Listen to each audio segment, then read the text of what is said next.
আজকে আমরা শিখব কিভাবে আমাদের চ্যানেল এই শেপে অনুযায়ী কাটতে হয় খুব কম সময়ের মধ্যে।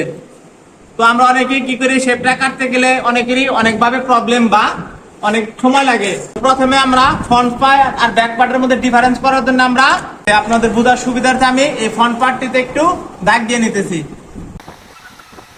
তাহলে আমরা সহজে বুঝতে পারবো যে আমরা উপরে যে দাগটি দিয়েছি এটা ফ্রন্ট পার্ট আর পেছনে যে দাগটি করা নেই এটা ব্যাক পার্ট।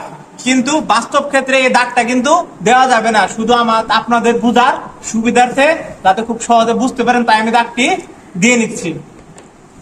তো আমরা যতটুকু একটা এই শেপটা বানাইতে যতটুকু একটা মাপ আছে, এই মাপটার জন্য আমরা যে কোনো একটা মাপ ধরে নিব।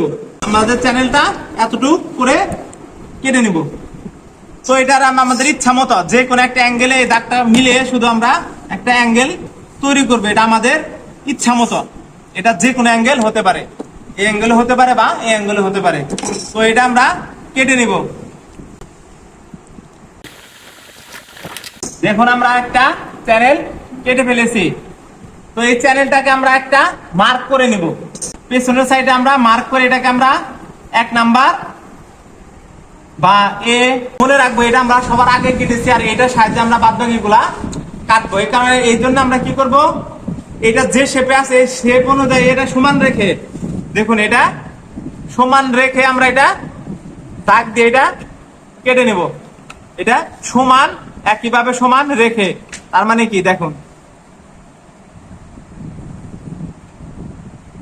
সমান রেখে।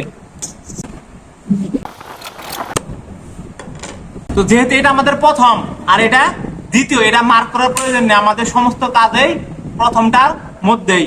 তো এটার ফ্রন্ট পার্ট এটা আর এটার ফ্রন্ট পার্ট এটা আমরা কি করব, এভাবে রেখে ঠিক এটা এরকম উল্টায় দেব। কি করেছি, ফ্রন্ট পার্ট আর ফ্রন্ট পার্ট আমরা এভাবে আস্তে করে উল্টায় দেব। দেখুন এখানে ফ্রন্ট পার্ট আছে আর এখানে আমার উপরে ব্যাক পার্ট আছে। এটাতে কি করব, আমরা এই অ্যাঙ্গেলটা একটা মার্ক করে নেব এবং মার্ক করে এই মার্ক অনুযায়ী ট্রাই স্কয়ার দিয়ে এটাকে আমরা দাগটা সোজা করে নেব।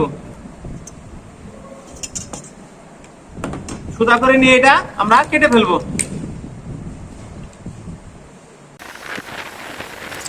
দেখুন এটা আমরা কেটে ফেলেছি। এখন এটাকে কি করব, সেম অ্যাঙ্গেল রেখে এটা হচ্ছে 1 নাম্বার কিন্তু না, আমাদের এই 1 নাম্বার আছে, আমরা কেবল যেটা কাটছি এটা, তাহলে এটা 1 যদি ধরি তাহলে এটা আমাদের 2 আর এটা 3 নাম্বার।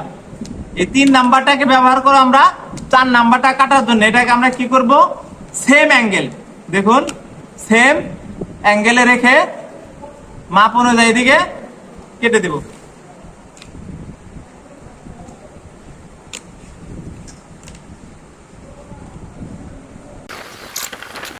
দেখুন আমাদের 4টা হয়ে গেছে, তাহলে এটা 4 নাম্বার। তাহলে আমরা 1 2 3 4 পেয়েছি।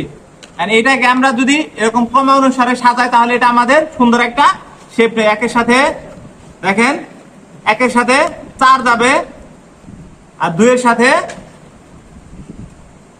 এটা উপরেরটা 3 নিচে 2, 3 2 1 4। এভাবে যদি আমরা চ্যানেলটি কাটি তাহলে খুব কম সময় এবং কম কাটিং এর মধ্যে আমরা এই শেপটা আনতে পারবো। ধন্যবাদ।